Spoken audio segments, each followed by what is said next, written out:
Irmãos, a paz do Senhor. Que bom que você chegou até aqui. Estamos hoje dando continuidade a este projeto de apoio à Escola Bíblica Dominical. E hoje estudaremos a lição de número 2, que tem como assunto a atuação do Espírito Santo no processo da redenção. A aula de hoje, ela tem como objetivo principal estudarmos, aprendermos que o Espírito Santo atua no processo da salvação e também como é que ele atua neste processo que faz parte do plano de Deus de salvar a humanidade. A aula de hoje ela está dividida em 3 partes. A primeira, o Espírito Santo como promessa. A segunda, o Espírito Santo consola e ensina. E a terceira parte, o Espírito Santo reprova e convence o mundo. Então, a aula de hoje, você pode pensar ela como se fosse uma casa, né? Tem o alicerce, tem as paredes e tem o telhado para ela poder ficar pronta. Não é isso? Então, esta é a nossa aula de hoje. Daí dá para você entender que é preciso caminhar por esses 3 ciclos, essas 3 partes, esses 3 tópicos, para que o aluno possa entender como o Espírito Santo atua no processo da redenção. Mas antes de entrarmos diretamente no assunto, vamos pensar um pouco o que é redenção. Já que o Espírito Santo atua no processo da redenção, o que seria a redenção? Segundo o dicionário Wycliffe, redenção é o livramento de alguma forma de escravidão com base no pagamento de um preço por um redentor. Redenção é uma palavra do latim, né? De redimere. De re quer dizer volta, emere quer dizer comprar, obter. Ou seja, comprar de volta, obter de volta. No pensamento, no entendimento teológico, redenção é o processo em que Cristo compra o homem de volta, né? O Cristo redime. Por isso que vem até daí a expressão Cristo Redentor. Ele comprou a humanidade de volta para Deus que estava escravizado no pecado. Então esse é o processo da redenção que está incluído no processo de salvação. É uma das palavras criadas aí pelos teólogos, tirada da própria Bíblia, onde fala que Cristo nos redimiu, ou seja, ele nos comprou e o preço nós sabemos que foi o seu sangue. O apoio pedagógico, nessa aula de hoje, você pode utilizar a questão de comparações.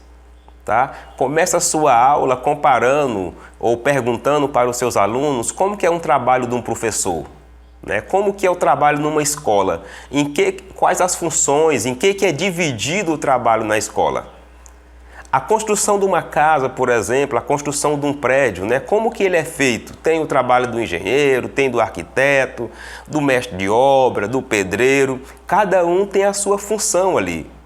Então usa essa analogia, usa essa comparação para mostrar que dentro do Pentecoste, da visão pentecostal, o Espírito Santo tem a sua participação na salvação da humanidade. O Espírito Santo atua, ele trabalha dentro desse processo de redenção, de comprar, de resgatar o homem que estava no pecado. Primeiro tópico, o Espírito Santo como promessa. Este tópico está dividido em 3 subtópicos. A promessa messiânica, que tem a ver com a vinda do Messias, não é? Na antiga aliança, a promessa na antiga aliança e a promessa do Consolador. Primeiro subtópico, a promessa messiânica. Deus anunciou diversas vezes e de diversas maneiras pelos profetas a vinda de seu Filho como Salvador no mundo. Isso significa a participação do Espírito Santo, de modo que a promessa messiânica é acompanhada da promessa do Espírito. Então, se você der uma olhada no Antigo Testamento, você vai perceber que as promessas que falam do Messias, que falam do Salvador, também fala do Espírito Santo, da vinda do Espírito Santo, do derramamento do Espírito Santo. Então, a promessa messiânica está unida, atrelada também à promessa do Espírito Santo. O Espírito Santo está incluído na promessa do Messias.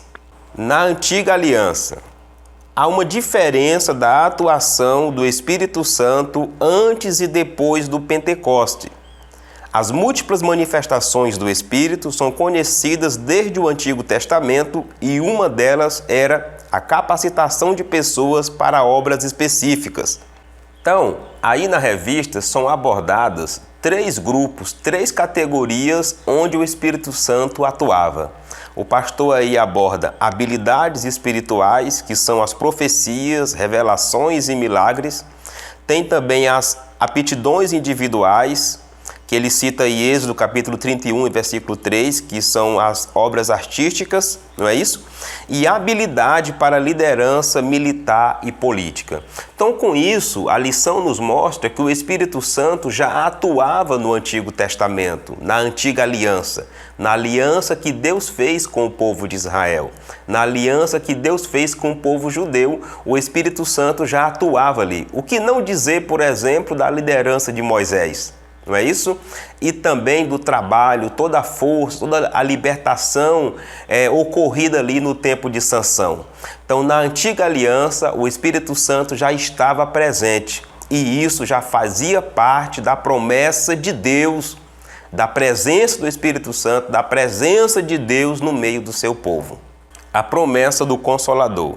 Mas eu lhes digo a verdade, é melhor para vocês que eu vá, porque se eu não for, o Consolador não virá para vocês. Mas se eu for, eu enviarei a vocês. João capítulo 16 e versículo 7. Esse texto é usado aí pelo pastor na revista para confirmar que o Espírito Santo também faz parte de uma promessa de Jesus. Uma promessa feita, inclusive, está no texto aí da leitura bíblica em classe. Olha o que ele diz mais. A vinda do Consolador estava associada à volta de Jesus ao céu. Convém que eu vá, porque se eu não for, o Consolador não virá a vós. É o que está aí no versículo 7. E isso porque o cumprimento dessa promessa estava vinculada à obra expiatória do Calvário. Jesus precisava voltar ao Pai para possibilitar a vinda do Consolador. Então agora os discípulos estavam aptos, após ali a subida de Jesus aos céus, eles estavam aptos para receber esta promessa. A promessa do Consolador, ela está aliada à vinda do Messias, porque o que Jesus fez pelo Espírito Santo, não é isso? E também aliada à sua subida ao céu.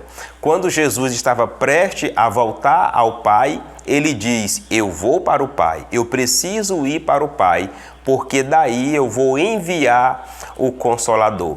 Então aqui nós podemos entender aqui que há uma promessa. Existiu uma promessa no passado e existiu também uma promessa do próprio Cristo sobre a presença do Espírito Santo, sobre a participação do Espírito Santo na igreja, no povo de Deus.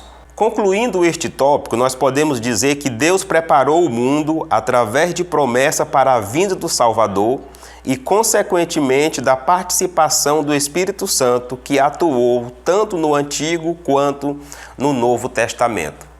O apoio pedagógico para este tópico é você pegar 2 episódios da Bíblia que mostrem a atuação do Espírito Santo.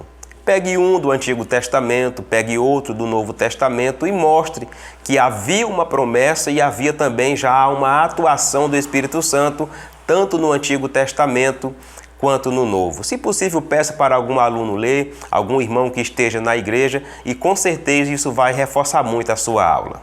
O segundo tópico tem como título O Espírito Santo consola e ensina. E esse tópico ele está dividido em 3 subtópicos. O Espírito Santo como consolador, como ajudador e como ensinador. Aqui o estudo já começa a nos mostrar um dos papéis do Espírito Santo no processo da redenção. Ele consola, ele ajuda e ele ensina, não é?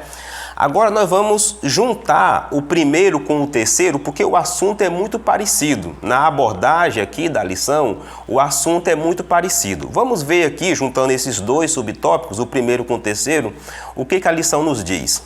O termo grego parakletos vem da preposição para, ao lado de, próximo, e do verbo kaleo, chamar ou convocar, de modo que essa palavra significa defensor, advogado, intercessor, ajudador, paracleto. Esse vocábulo aparece no Novo Testamento apenas 5 vezes e 4 delas se referem ao Espírito Santo.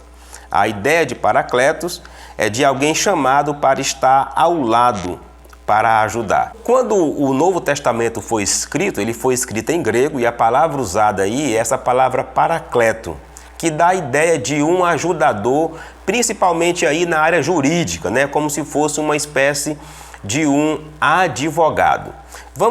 Vamos continuar lendo para a gente poder entender os principais pontos da atuação do Espírito Santo como consolador, como ajudador e como ensinador. Aí na lição, o pastor continua escrevendo que o Espírito Santo nos ajuda na vida diária. Ele imprime em nós o caráter de Cristo, nos conduzirá até o final de nossa jornada e nos ajuda em nossa fraqueza. O ajudador vos fará lembrar de tudo quanto vos tenho dito.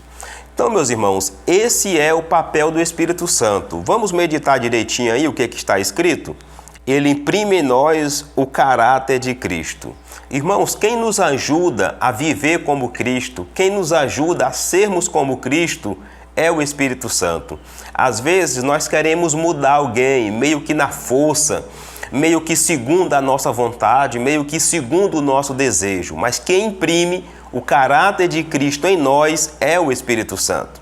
Outro papel interessante aí que ele diz é que o Espírito Santo nos conduzirá até o final de nossa jornada. Quem nos ajuda, irmãos, quem nos auxilia nesta caminhada, nessa jornada, até o arrebatamento da igreja, é o Espírito Santo. Então, tudo isso faz parte do processo da redenção. E, por final, o texto diz que ele nos ajuda em nossa fraqueza. A própria palavra de Deus nos diz que ele intercede por nós com gemidos inexprimíveis. Então, quando vem a luta, quando vem a dificuldade, quando vem as provações, é o Espírito Santo que está do nosso lado. É o Espírito Santo que está conosco. E também nos momentos de fraqueza, quando estamos nos sentindo só, às vezes nos sentimos abandonados, é o Espírito Santo que está conosco, nos fortalecendo o nosso espírito nesse momento de fraqueza, neste momento de luta. Vamos ver então o que o texto nos fala mais sobre o Espírito Santo como ajudador. O ajudador vos fará lembrar de tudo quanto vos tenho dito, como está em João capítulo 14 e versículo 26. Esse texto mostra um papel muito importante do Espírito Santo também atuando na redenção do homem. E o pastor aborda aí, chama atenção para um detalhe que essa participação do Espírito Santo não tira de nós o dever, a obrigação de estudar a Bíblia, estudar as Escrituras, fazer um curso teológico. Isso vem para reforçar. Afinal de contas, o Espírito Santo, ele nos lembra o que foi dito. No caso aqui dos apóstolos, eles iriam lembrar o que Jesus falou, né? O que Jesus tinha dito. E no nosso caso, é o que está escrito. Se você não lê, se você não medita, vai ser meio difícil para o Espírito Santo fazer você lembrar, porque a sua mente não vai estar ocupada com a palavra, não vai estar preenchida com a palavra. E o Espírito Santo trabalha por este caminho, né? Fazendo lembrar. Para lembrar, usa-se a mente, não é isso? Mas o Espírito Santo tem esse papel abençoador de nos ajudar no momento de aconselhamento, no momento de socorro a alguém, até mesmo na pregação da palavra de Deus. Alguns caminham por outro lado, porque a Bíblia diz que é o Espírito Santo que vai dar a palavra no nosso abrir, no abrir da nossa boca, mas por outro lado fica aí também esse alerta, essa necessidade. O Espírito Santo é nosso ajudador, mas não podemos abrir mão de estudar as Escrituras, inclusive estamos hoje aqui estudando ela, né? Estudando as lições da Escola Bíblica Dominical. Vamos ver agora mais uma função, mais um papel do Espírito Santo. O ensinador. O Espírito Santo é alguém como Jesus, da mesma substância, glória, poder e majestade, razão pela qual o Senhor se refere a ele como outro consolador, alguém com as mesmas prerrogativas do Filho. Então, o estudo aí já inicia dizendo que Jesus ele é igual ao Espírito Santo e que o Espírito Santo é igual a Jesus. Certo? Vamos tirar, se você tem, vamos tirar da nossa mente essa hierarquia que o Espírito está abaixo de Jesus e Jesus abaixo do Pai. Não, os três são iguais e formam a Trindade, correto? Outra questão interessante é que o ensino era parte do ministério de Jesus, como está em Mateus capítulo 14, de modo que essa tarefa é também parte da atuação do Espírito Santo. E aí o pastor utiliza o texto de João capítulo 14, versículo 26, quando diz: mas aquele Consolador, o Espírito Santo, que o Pai enviará em meu nome, vos ensinará todas as coisas e vos fará lembrar de tudo quanto vos tenho dito. O Espírito Santo nos ensina a compreender as Escrituras para a evangelização. Então o Espírito Santo ele tem também esse papel ensinador. Ele consola, ele ajuda, mas também ele ensina. Irmãos, o Espírito Santo está com a igreja, ele está na igreja, ele está em mim, ele está em você. Então, nesse processo de nos redimir, nesse processo de nos incluir na salvação de Deus, ele atua nessa área, consolador, ajudador e ensinador. Afinal de contas, muitos de nós tivemos uma vida no pecado, não conhecíamos nada de Deus e é o Espírito Santo agora que vai nos guiar, é o Espírito Santo agora que vai nos ensinar, principalmente pela palavra de Deus, como servir a Deus, como adorá-lo em espírito e em verdade, como permanecer incluído no processo da salvação de Deus. Então, para concluir este tópico, diga para os seus alunos que o Espírito Santo é o nosso ajudador, ensinador do mundo espiritual para termos vitória no mundo material. O Espírito Santo é o nosso ajudador na missão da igreja aqui na terra, que é proclamar o reino de Deus. Como um reforço pedagógico para este tópico, você pode usar a ideia, a figura de um assistente capaz de suprir todas as necessidades. É mais ou menos por aí que o Espírito Santo atua, não é? E você pode até usar para justificar isso na sua aula sobre os dons do Espírito Santo. Você já parou para pensar o quanto é maravilhoso a ação, a atitude do Espírito Santo em conceder os dons para a igreja? É mais ou menos por aí que ele trabalha, sendo o consolador, o ajudador e o ensinador. O Espírito Santo é o cuidador espiritual da igreja.